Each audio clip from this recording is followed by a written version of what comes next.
Good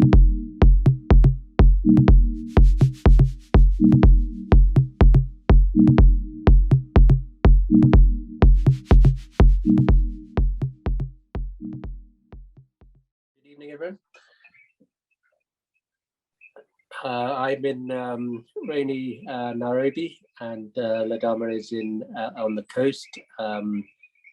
I'm competing a little bit here with some frogs, so excuse all the noise in the background. But quite nice to have, quite relevant to, well, not to do with fish, but to do with wildlife anyway. So I am the founder of a community-based organization in on the North Kenya coast called Kuruwitu Conservation and Welfare Community-Based Organization. I'm also founder of the Oceans Alive Trust, and we're based on the North Kenya coast, as I said. Back in 2003, I was fortunate enough to start an organization, as I said, called Kuruwitu Conservation. It was the first locally managed area in the region, in fact. And from what that means, really, it was a sort of bottom-up approach rather than the state-run marine protected areas or conservation areas. This was an area that we set up on the Kenya coast out of need because of a sort of environmental disaster. The sort of mitigating factors and the negative factors came from climate change, obviously. Came from climate change, came from overfishing, illegal use of nets, damage of coral and seagrass ecosystems through the ecosystem. I'm actually a photographer and an artist myself, and I think I grew up in the community. I grew up diving with the community. And we all saw a very quick change in the ecosystem, and a negative change. I started seeing the lack of colors there, the lack of fish there, the damage to coral, and I think that's what first alerted me. But to them, obviously, it's a much bigger problem, and it sort of affecting their survival, ultimately their survival, and their livelihoods, obviously, and of their families. So in fact, they came to me to try and help them to find a solution as to what we would be doing, and how we were going to address this problem. The impacts that we were having, as your slide says, was a decrease in nutrition, and all the other factors that went around it. It was, the whole community of about 30,000 people within the community was being affected. We had 400 fishermen's livelihoods being negatively impacted, and obviously lower income and pressure on their employment opportunities. So all those factors led to us doing something about it. So as I said earlier, we were the original first locally managed marine area in Kuruwitu. We put in a 30-hectare closed area that was decided by the community based on science and the best recovery areas that we thought was possible. It was supposed to be a temporary closure, and originally as a breeding zone, to feed through the overspill effect, to feed these surrounding areas, and to try and regain the fisheries from the collapse that it was in, and to try and make it a sustainable fishery. So obviously it was the first one. There was no legislation behind it, so we were piloting a new project. It's very, very difficult to get security of tenure in that sort of setup with no government backing. So that's where we set up. It was so successful as a model that it's still a closed area today, nearly 20 years later. It feeds the surrounding areas with fish. The status of the area the environment has gone up, the amazing change in biodiversity, new species coming into the area and populating the surrounding area, so the fishermen can still continue to fish and get better and bigger catches. So there we are, 20 years later. It's become a model, as I said. Over the other locally managed marine areas have set up on the coast. We've had visits from all around the region, people coming to see us. And so it's been a real success, and it just shows the power of the community working together and being able to have a lasting impact on their own survival and livelihood. So I will, as I said, it's here to introduce Dharma, and I will do that.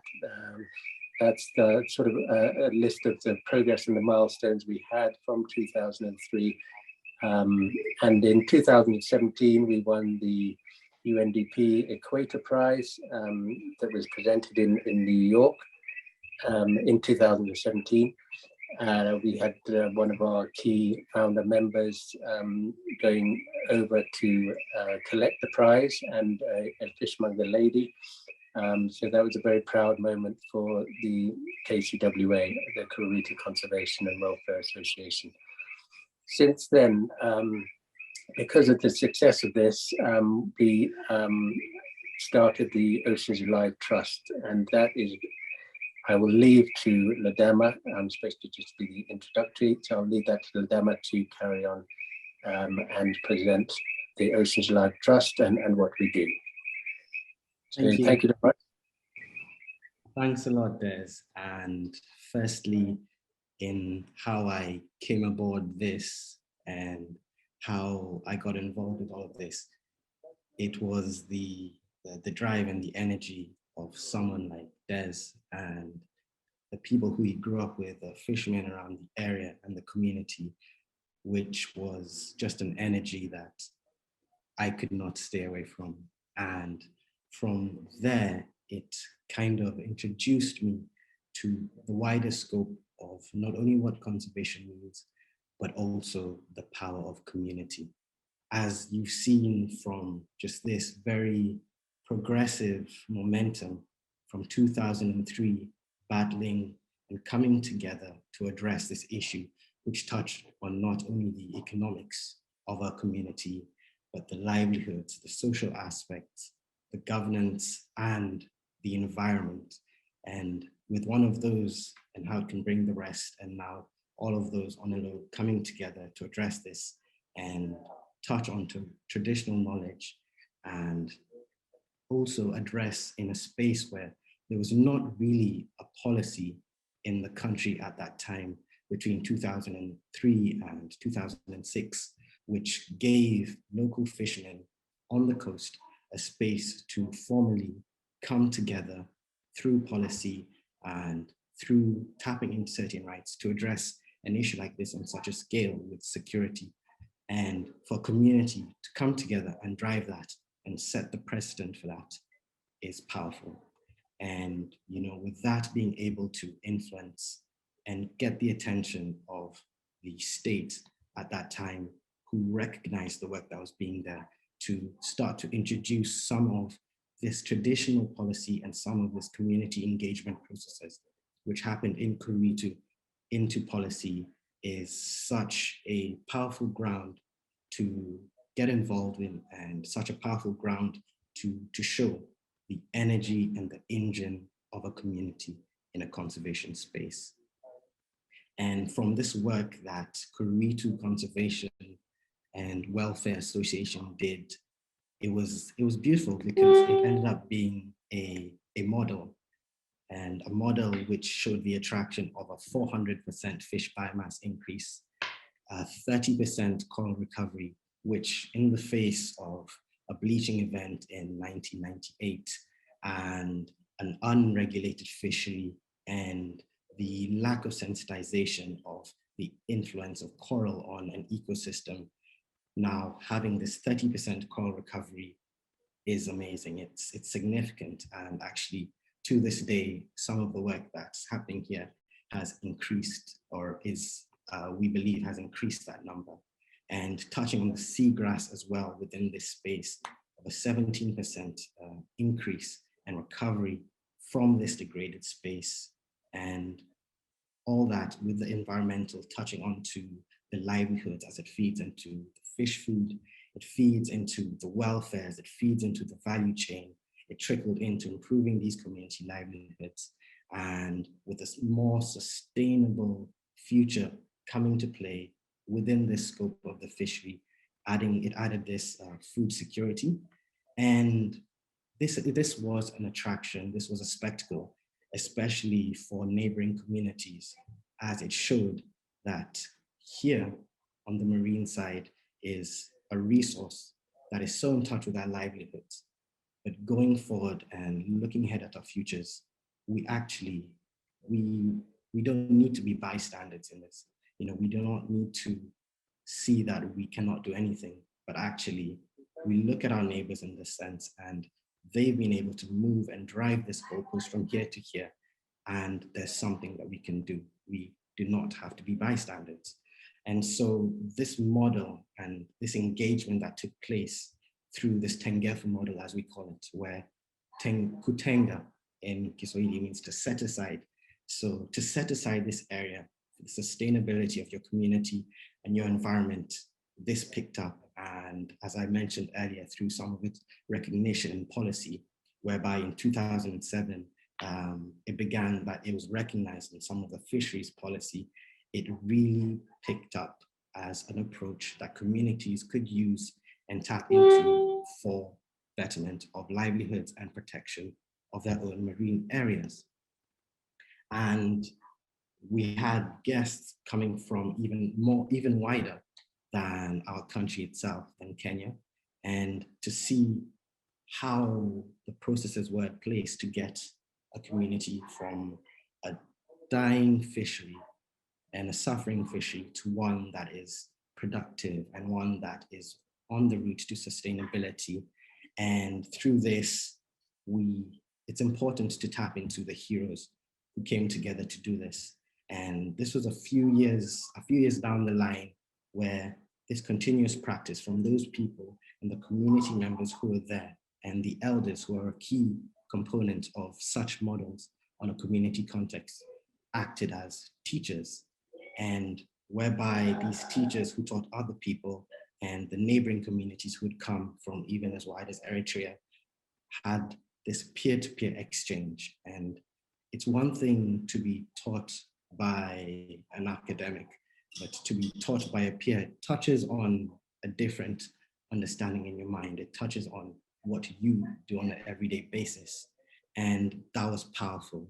And this initiated the traditional locally managed marine area movement along the East African coast, whereby we had around 17 LMMAs which went along this path to try and establish and replicate this success along the area. And I'm sure there were others after that. And looking at this scenario, however, one thing did pop up at us.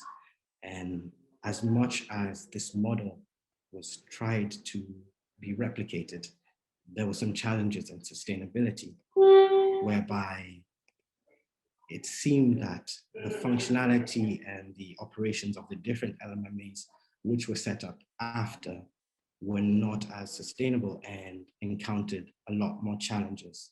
So we had to come back and assess, what was it about our approach? What was it about our journey which made our LMMA, our Tengefu, our marine area model more sustainable, and how really have we been able to maintain this for this long, as it is the longest standing LMMA in the country. And if we are able to tap into this, backtrack the steps that took place and see where are the key cogs of this approach and share this along with these peer-to-peer experiences, we can also be ensuring the sustainability of other communities who uptook and took on board this process and this approach. And as Oceans Alive, that's where we came in, analyzing this process, analyzing these steps, analyzing the policy, the governance, the livelihoods, the engagements at place, which tap into a more sustainable community managed marine area. And we realized it goes further than just a space. A lot of the time when we talk about marine protected areas, when we talk about LMMAs or community conserved areas, there's a big focus on the physical space, but the space is open in itself. It's tapped into by a community, and a community has external factors which it interacts with. And even the marine space itself, it's not a fully closed system. So there's a big need and a very important aspect to look and see beyond the physical space. Looking at what are these underlying policies and legal frameworks that ensure that once you make this move, once your community comes together to drive forward with this approach, with this energy to improve your area, to take this initiative and take this mandate, that there's a security where it wouldn't be undone, that there's these back steps will be harder to take and it's only forward from there. So what can we do in policy that can enable that and create this backstop rather than being a burden and being a difficulty to communities trying to make this jump, trying to make this step. And it's tapping into the community itself, as no community is the same. All have different contributing dynamics, pillars, factors, all contributing into it. So it's looking at all of these and putting it into an approach which is in touch with the community's dynamics and governance, the legislative aspects involved in the frameworks around the community and where it's located. And depending on which country, it can even come down to the county, and seeing what are these key, I call them batteries, the key batteries, these key energy drivers of the community. And we were very lucky to be able to have a success story to analyze and to pick up these tools from, and that's exactly what we did. So I'm gonna delve a little bit and dive a little bit into this approach, as I hope it can offer some of you out there tools which you can apply in your areas and in your spaces and initiatives that you want to do, as these tools they're not only for fisheries, but they can touch on forestry areas, they can touch on terrestrial lands, they can touch on mangrove areas and marines. These are tools which are for community, by the community. And the first one is driven governance.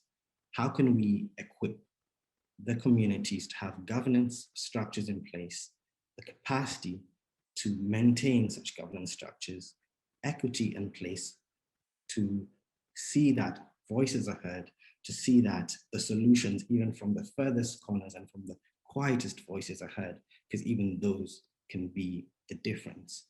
And it's doing this building and having these engagements in place whereby we open up the understanding and whereby we elevate the voices from the different aspects of governance, environmental, economic, and social. Within a space of a community, we have people with different jobs, we have people with different places in the value chain, and all of them touch on one of these factors, and these are all intertwined at that level. So to be able to touch on these, elevate them, have these voices on the forefront of engagement, and get the wheels turning in this initial discussion. And from that, you also need to touch on the history of the area, looking at what is the traditional knowledge at place in the area. Because touching into the traditional knowledge of an area also makes it more relative to the ground.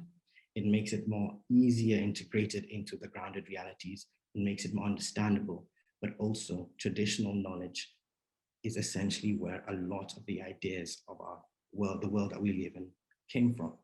And so it's important to elevate the knowledge that we have on our ground in an area for the solutions of that area. And it only, I would say it only makes sense. And from there, it's using all these and engaging the different stakeholders at place in that area. So how can we keep on bringing these voices from these different areas and teaching each other? So you've taught me about what I didn't know in terms of the further marine area. Let me teach you about what's going on the beach. Let us have these discussions. Let us come together and have these discussions. And these were such a key component of getting this wider, broad understanding, which contributed to sustainability and integrated management of the initial processes that happened for the marine area. So this exchange became key. And as a supporting party in this, and as a supporting stakeholder, as throughout all this process, this is community driven. But coming in from the technical aspect of this, where you're introducing policy and getting this legal frameworks to be relevant and understood and integrated on the ground by those driving that process, it takes time, trust, and tangibility. And time is because policy at times can be this huge, long writing, bodied factor. And for those of us who like to go out and spend a lot of our time in the water and are not as skilled in terms of books, and it can get a little bit difficult understanding very wordy things. And it's not always where what is in policy is on reality on the ground. So how can we spend this time while understanding and being given the knowledge that they have in their areas to us? And how can we be able to impart this policy on a way that they can understand, in an integrated way, which is relevant? And how can we build this trust in the process and spend this time walking with the community at each of this step? And at each of these steps, understanding in practice becomes a tangible outcome.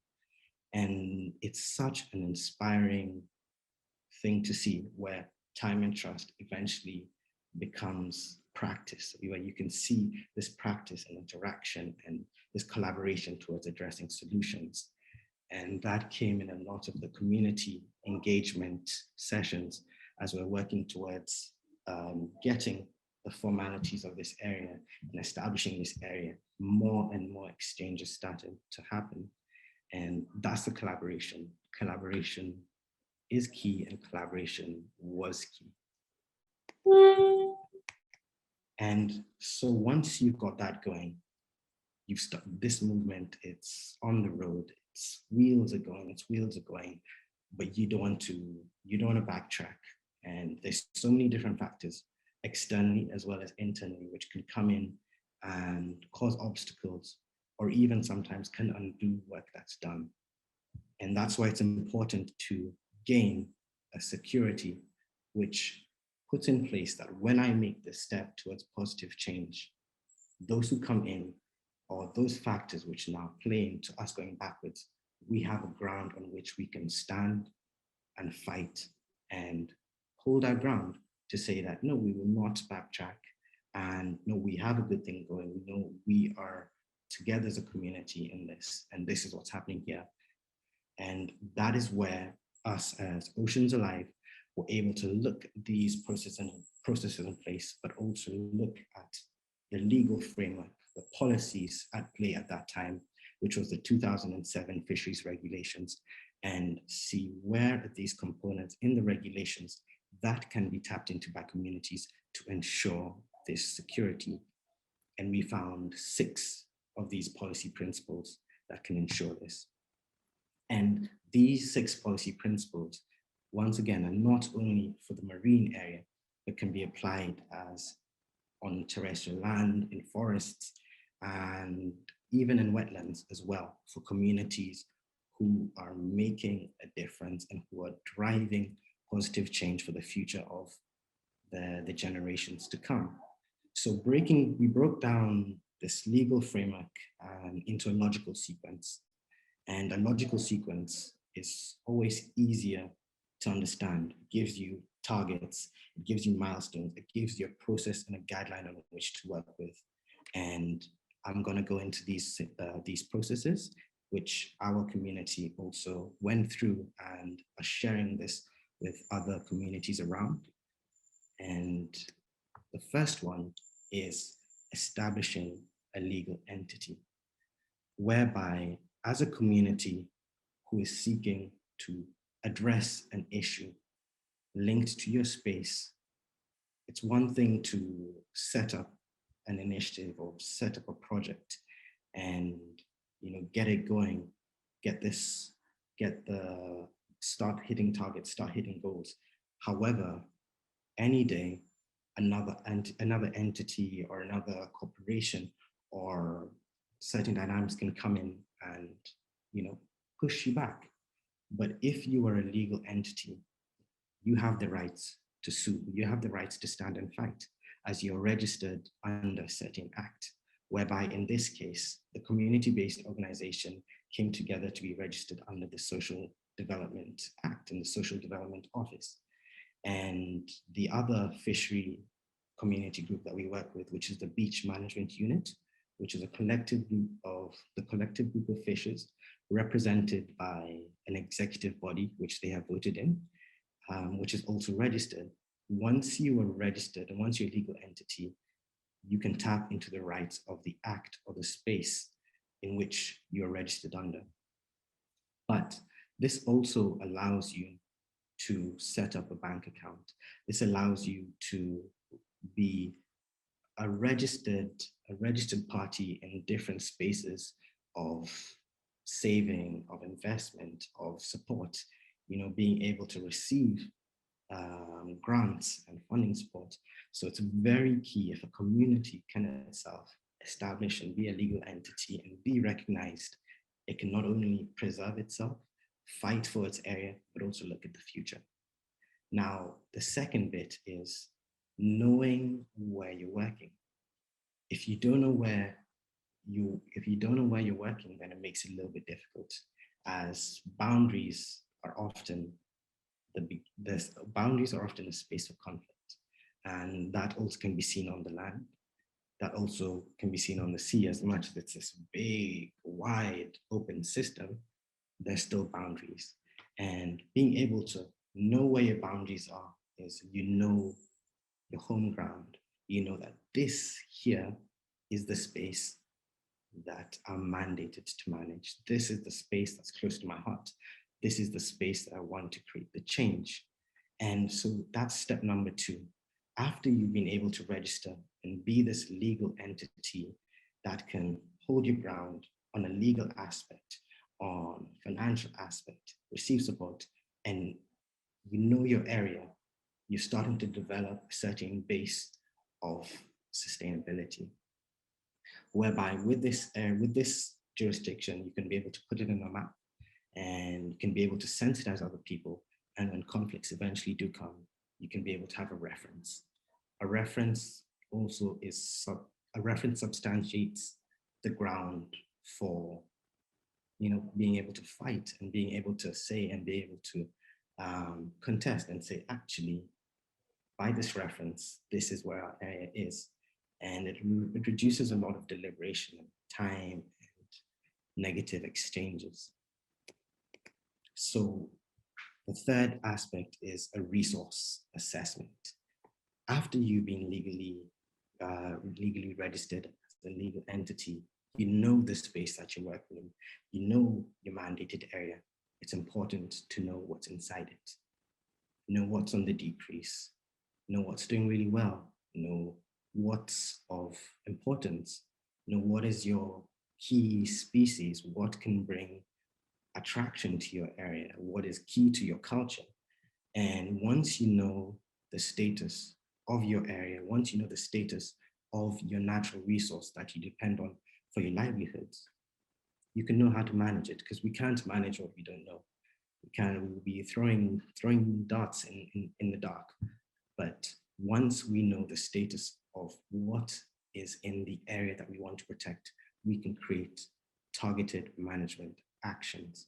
We can create tangible goals based on a baseline, because we know where the status of each thing is. So being able to know we want to go from here to here and create targets along the way based on what you know is key. And this is important because it also touches into the history, it touches into the practices at play in an area, it touches into the stories. As in our case, you've had fishermen who've been fishing in here for most of their lives in a certain fishing ground. And they can say, when I first started fishing, I would see groupers of this size, I'd see barracudas. We had this kind of snapper, and every once in a while, I'd see these beautiful whale sharks. But as time goes on, as time went on, I wasn't catching this much. I was catching a smaller amount of these fish, and I almost didn't see any whale sharks or as many turtles in this area. And that in itself is a resource assessment, as you're being able to see that the status of these species and these factors of such a diverse ecosystem are not there anymore. And in this space and in this process, how we address this is also through these interactions, asking these community members, these fishermen, what has been the dynamic of it? What is it now compared to what you saw with it before, and where you see that it needs to be? And it's also important on the scientific aspect of science, the more biological and conservation aspect of things, is you can identify what is at risk. Because as we know, if one of these species in an ecosystem is compromised, it in turn can affect another one, which affects another one, and that can cause a collapse in an ecosystem, which can eventually cause a decline in the livelihoods of the community and economic instability. And so knowing this goes a very, very long way. So step number 4, which is key in this process and which is key in the success, is you're registered, you know the area in which you want to work, you know what's in your area, what needs protecting, what we want to manage. Now, creating a management plan.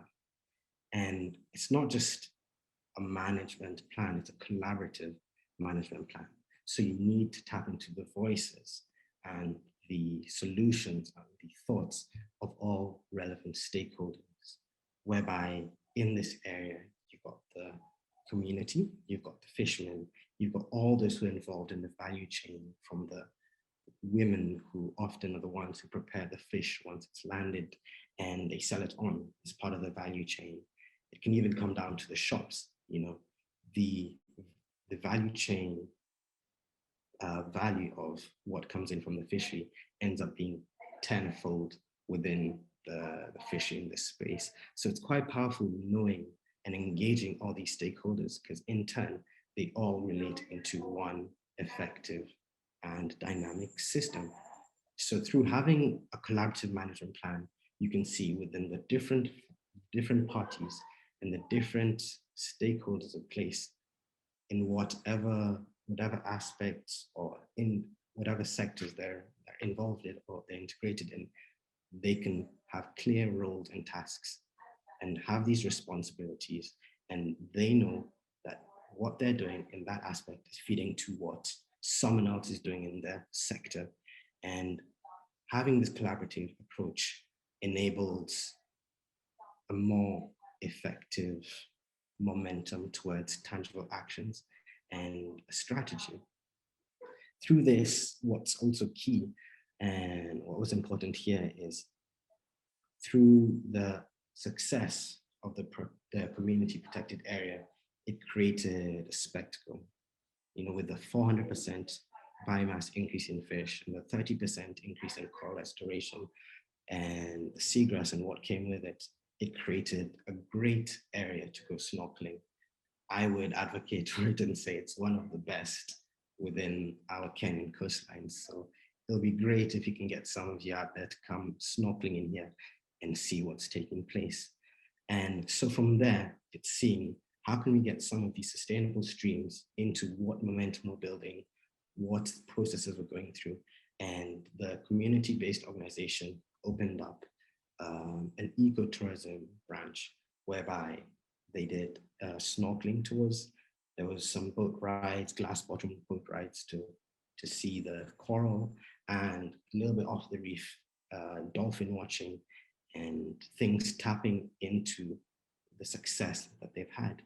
And that's why it's important when a community goes through these processes and is going along, starting to think of, based on the resource assessment, what are these things that we have that create a spectacle?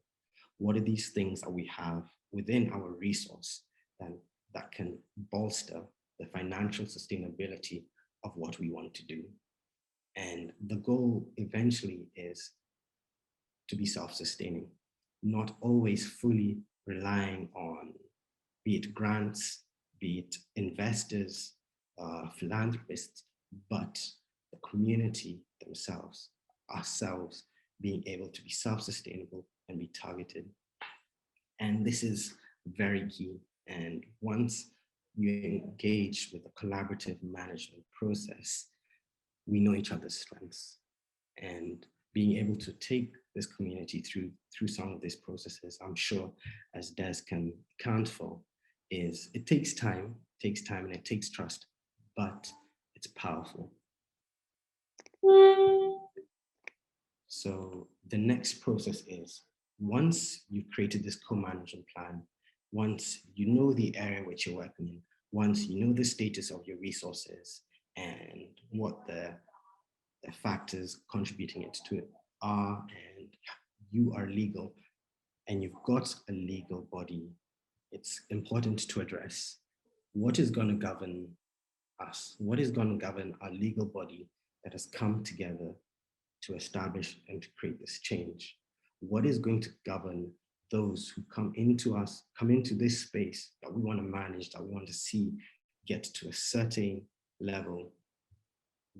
How are we going to interact? How are they going to interact?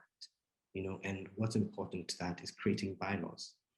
And so this contributes and taps into the rights of the body, the community body.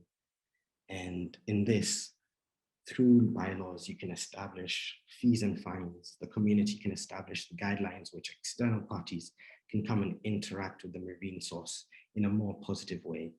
The community body can enforce certain behaviors that either do not compromise in the area, or that can contribute to a positive outcome, and also agree on the terms of how all of these stakeholders benefit.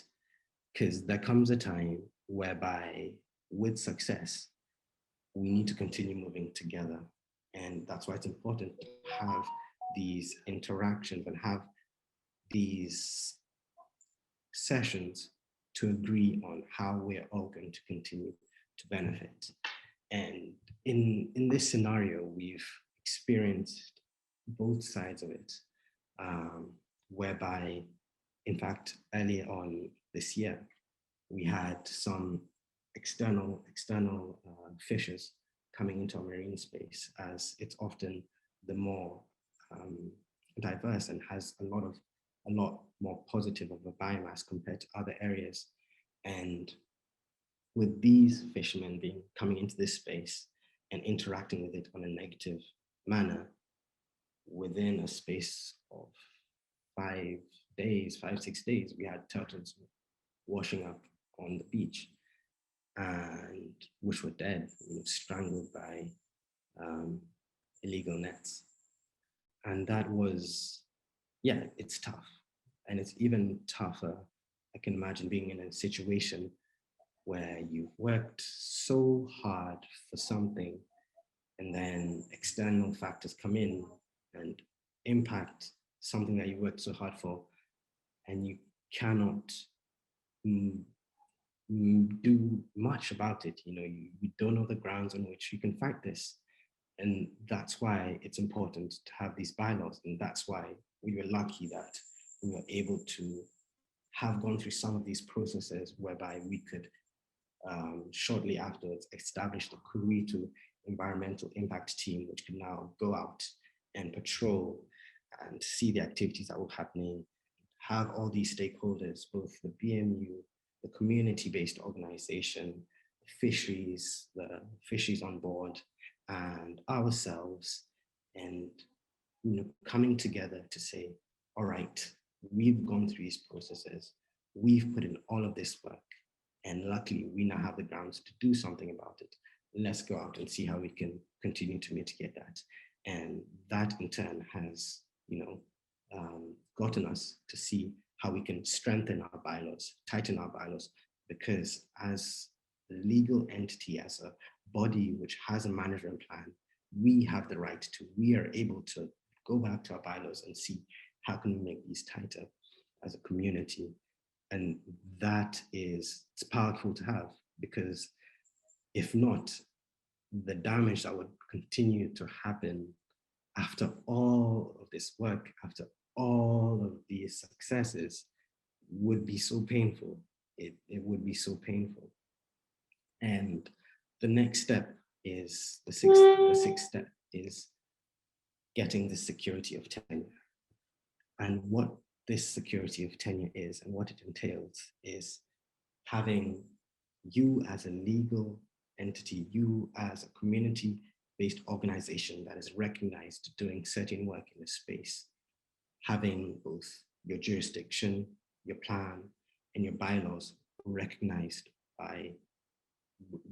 in the Gazette, which is the government, and which is one of the highest forms of government, whereby you can now be able to enforce it to the level of arrests, and you can tap into the wider governmental aspects and factors to help contribute to the enforcement for the protection and for the sustainability of your area. It's now recognized within state that this body within this space looking to make this change is supported by us and is recognized by us. And that gives so much ground to sustainability and to the future. And you're now factoring in one of the more highest key relevant stakeholders within the country behind this community-driven governance in place, within this community-driven engine that's going forward towards a positive factor. And it's something which we're so lucky to be charting on this process and to be charting this journey, to be able to give this knowledge and give these tools to the communities which now are following, and to go forward with this confidence and the security in the work that's taking place here as the Kuruwitu co-managed area body.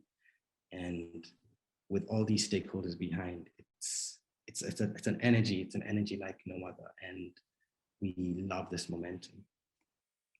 And so you take this community-driven governance, which is the engine, supplemented by a body of these 6 steps now, which taps into the community pillars, which are so key and which are so unique to the community and where they are, and the history and the culture and the dynamics at place. Because if you come in and at such a political level, at such a bureaucratic level, at such a distant level from the grounded reality, will the change really touch on those who are going to make it, which are always those who are on the ground, which is the community?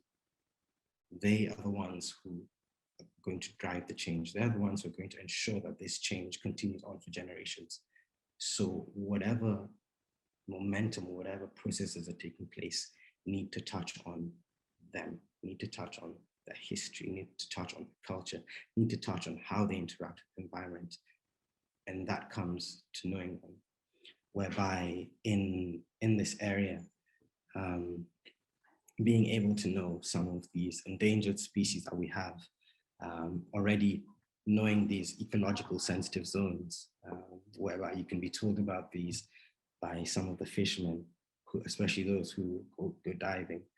And, you know, you can, even just through interaction and stories, you can hear them talk about a place and you're like, yeah, that place is special. And, you know, it informs you and it directs you. And knowing what's going on in the household, knowing how the money is flowing, and in terms of the value chain, you understand these key cogs in this community, knowing what traditional governance systems are in place, because you can go four communities down and the traditional governance system could be different. And to come into a scenario with a very formal governance, you know, governance approach, and not listening to this traditional aspects, it can be very dangerous, because a lot of the times it's a very respected factor in this, and not tapping into some of these factors can make a difference between it going forward and it's not even being recognized. You know, being able to engage the elders, being able to engage some of the practices in how you relate this facilitation, relate these trainings to those who you want to impart this on.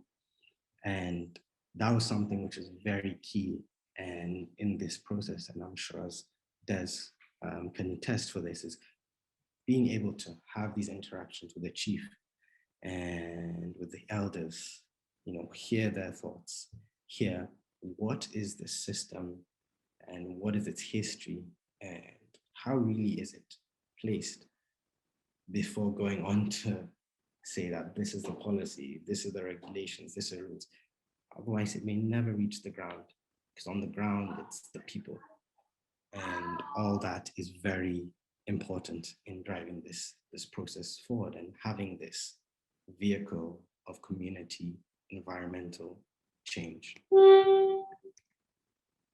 And so after applying all these processes and, you know, going through around 36 community engagements and meetings and participatory mapping with the neighboring communities on either boundary, we were able to establish the Kuruwitu Comanagement area and upscale this 30-hectare LMA to a 12,000 community managed area, which was signed in February of this year, being the first in the country under the new guidelines.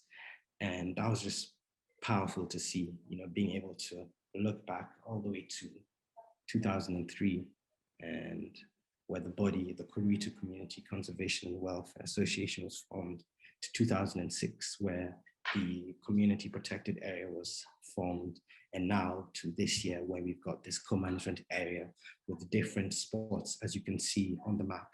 Each red spot is a conservation site with a management action, you know, which is informed by the resource assessment, it's informed by the jurisdiction, knowing the area and knowing the mapping, and it's governed by the bylaws.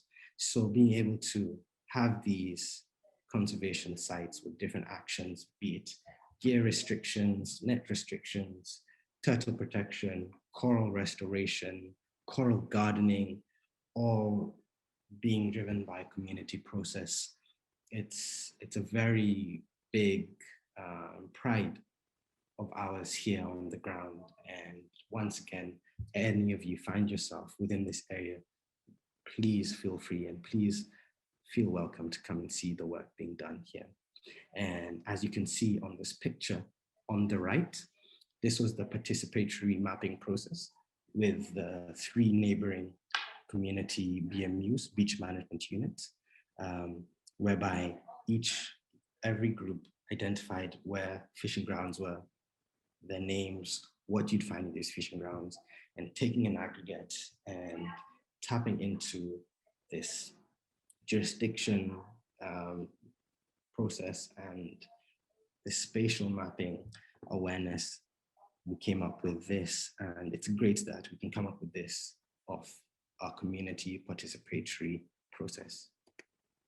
And so this co-management plan, which we've just launched this year, will establish these institutional arrangements and processes backed by these six steps, which are tailored to these areas by the fishermen themselves, by those who interact with these areas, to increase and to create a space whereby even when externals come and visit, it creates a more positive, guided, sustainable space for the environment, for communities, for livelihoods, and also for those looking to be involved in the future of this area.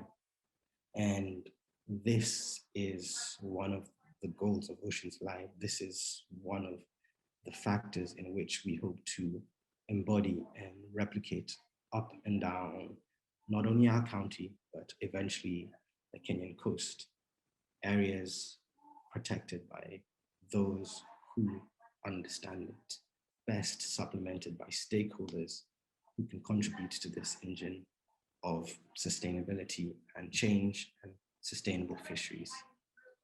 And so what's next?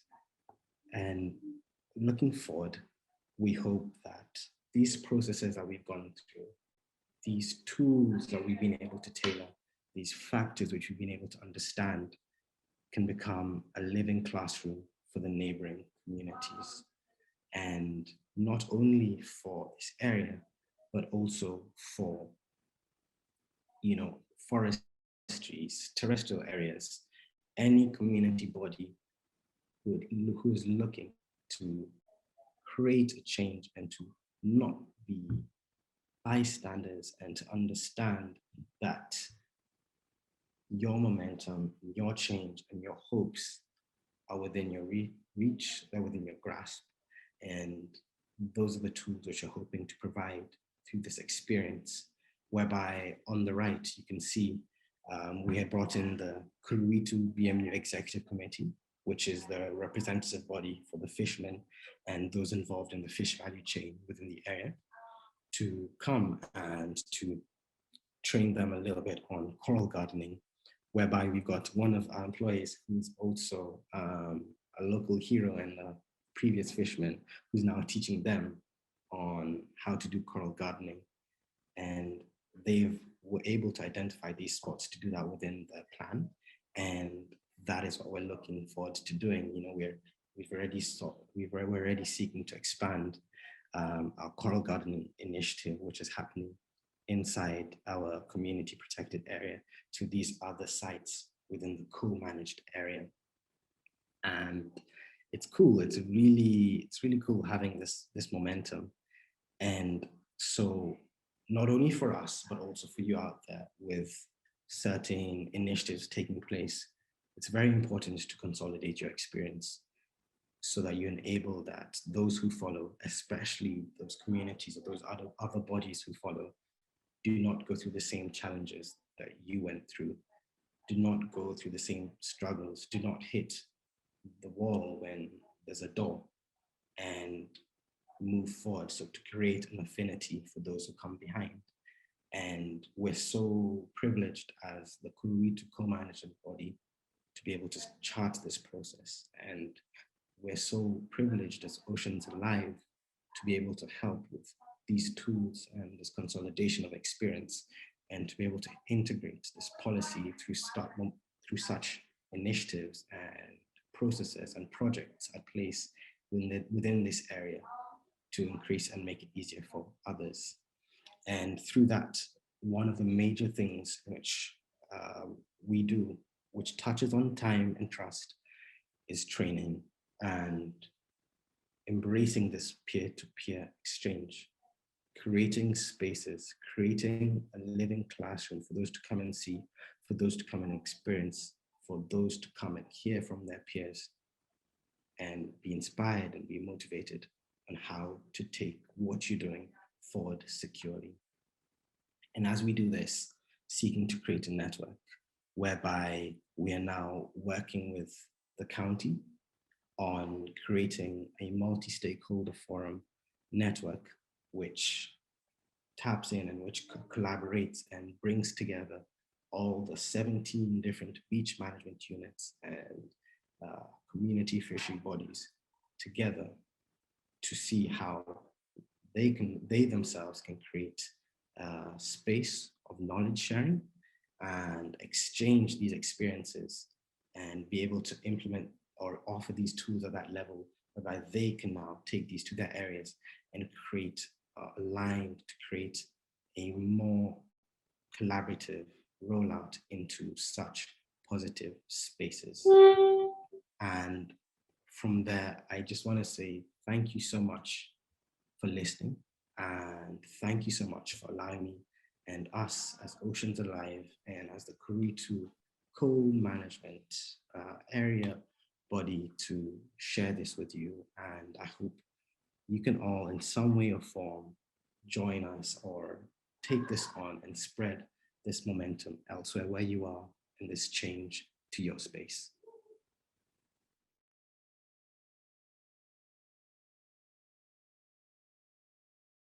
Thanks, Ladama and Des. That was a wonderful talk. This is the second talk that we hosted on LMMAs, and I hope that it will become a movement through the coastal areas of Africa. It's incredible hard work that you do, and I really hope that people and all the students in tonight will learn from that. I see Prof. Liesel van Us has got a hand up already, so Liesel, you can get the Q&A going, and please ask your question. Ladama, somebody translate, because I want to use a word in Afrikaans. It's skitterend. And amazing is not the correct translation, so somebody must still get, but by default, I'm also involved up in Botswana with a community project, and we have a trust, the Pabalelo Trust, which in Setswana means conservation. And via Johan team, I want to ask Christelle so that we can link up the stuff that they're doing in Kenya with up in Botswana, specifically with a lot of the fisheries and the stuff that you've been saying, the stuff that you've been doing, it's that we actually have also been involved of and doing. So really a very informative talk, and I must again use the word skitterend. Skitterend, closest to skitterend is brilliant. Yeah, but you can't translate. I mean, that sound can't translate it. Thank you. Lisa. Thank you so much. Thank you. So everybody, you've seen how it's done. Please use the reaction tools at the bottom of the screen. More questions already popping up, or just wave at us or ask a question in the chat. Andy, you're welcome. Please go ahead and ask your question.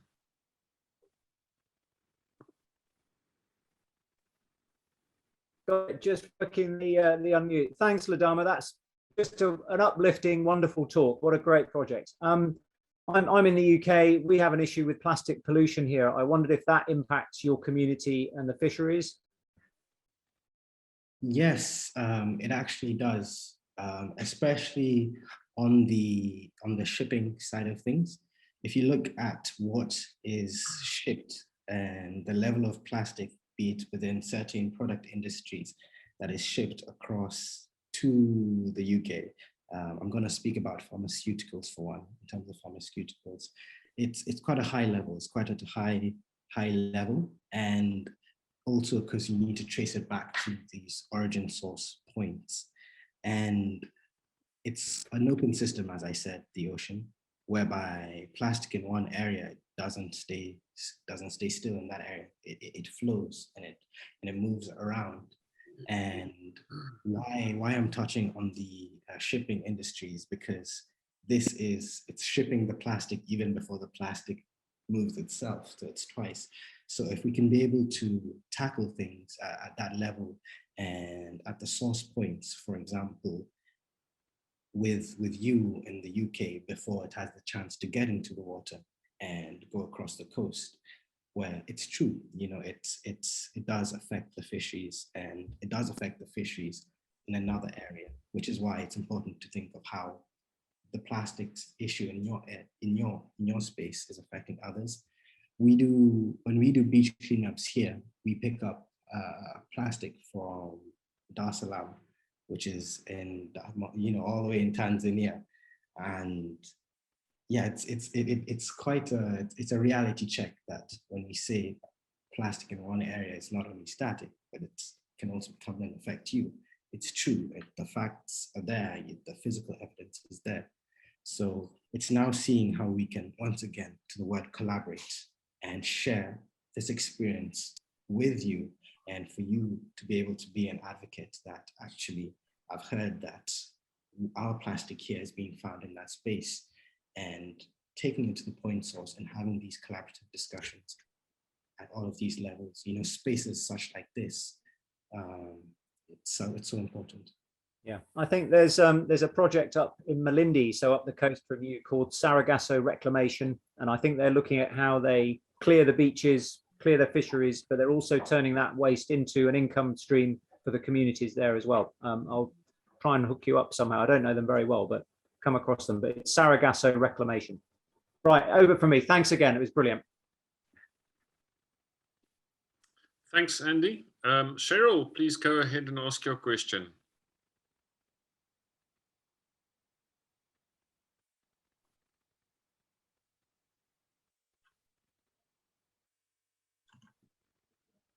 Hi, Ledama. You touched my heart tonight. I've been working in a community for 23 years. And when you touched on the governments, I realized, hot, you have to deal with a lot of red tape and politics. And I'd like to know how you managed to deal with this, making it holistic and balanced, and hearing the unheard voices. Have you identified those unheard voices? Who are they? Because I know I've got some unheard voices, and we are slowly addressing them. I just started in the schools. That was my first in 2000. And then I moved on to the caregivers or the mothers. Then I went on to the fathers. Then I went on to the teachers. And it's just those unheard voices are now becoming heard voices. And how do you kind of identify the missing links? Thank you so much for this question, Cheryl. And so there's two ways in which this can be approached, especially on our end from our experience, is firstly through creating a positive outreach on engagement, you know, because a lot of the times when communities and people on the ground are invited for engagements, you know, they're like, why? You know, why am I going to spend the time that I would be fishing and getting livelihoods for my family in a meeting? So it's changing the conceptualization of these engagements, that these are not engagements for an external body or an out body, but it's making them more ingrained as a community thing, an entity. And on that front, you'd find there needs to be a lot more of them, and kind of altering some of the approach or the outcomes from engagements, which are to be more stakeholder centered. So they leave, to be able to leave an engagement knowing that I've left what I had said with these other people, rather than I came, I sat, I listened to someone talk, then I left. You know, it's this engagement, and that's time. And it's being able to not lose the spirit to have these spaces to talk. And the more you continue with this spirit to have these engagements, the more positive things come out of it, and the more people are encouraged to come and to know that they're coming here for themselves with their heart. And the second aspect is to be able to do certain stakeholder assessments, whereby this often is a lot more difficult to be able to physically identify or all the stakeholders that you know are within the area, identify them, and identify the ones that you see are missing, and formally put out an invite to come together.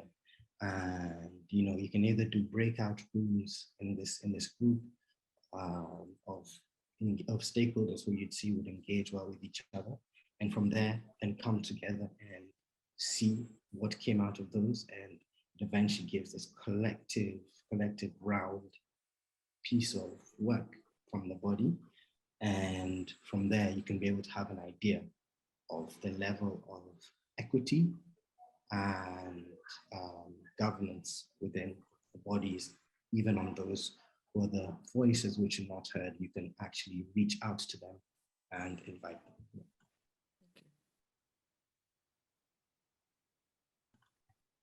Thanks, Ladama. Thank you. Thanks, Cheryl. Any other questions? Anybody in the chat that we are missing perhaps at the moment?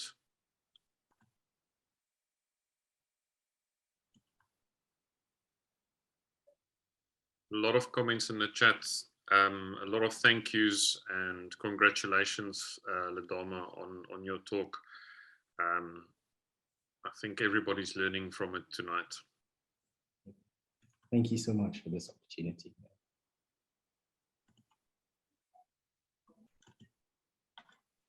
I agree on anybody who can achieve this level has achieved something really great, and it will last. No doubt it will last. I see Andy is back in. Andy? Sorry, me again. Ladama, I was thinking with your fish biomass increase, your seagrass bed increase, there's a massive carbon sequestration benefit from all this work as well. Is that something you might be able to tap into for funding and to encourage more of it from a national level? It's a hot topic, isn't it? So it's another brilliant benefit from what you're doing. That's definitely a route which I would recommend most communities on the marine or the coast to tap into. But the challenge is already, first of all, if you look at the example of policy and being able to understand policy, which is huge at a certain broken down level.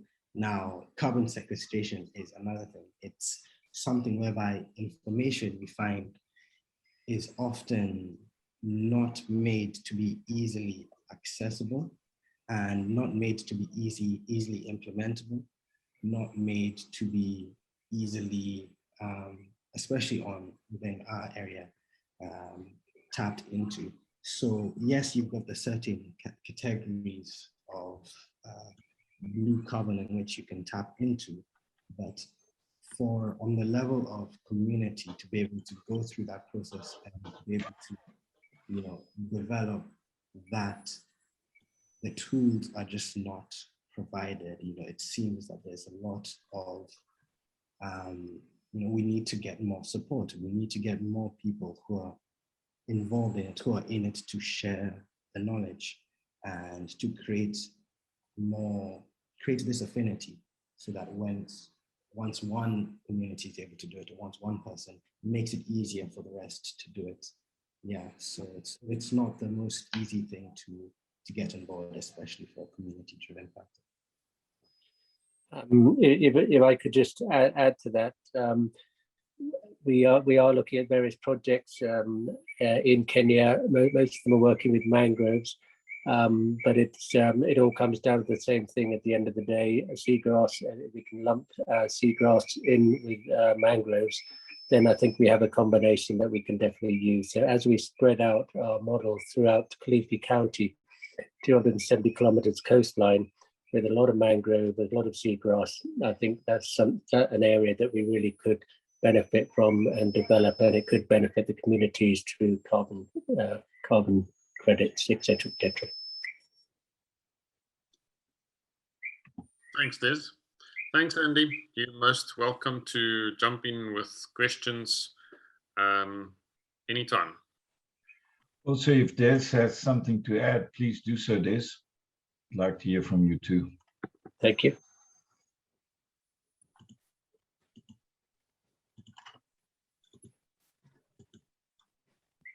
Ladama. we understand. It's clear. It is the basics that got to be in place. It's clear. And that's where the success lies. It's those basics. And again, we can only applaud you.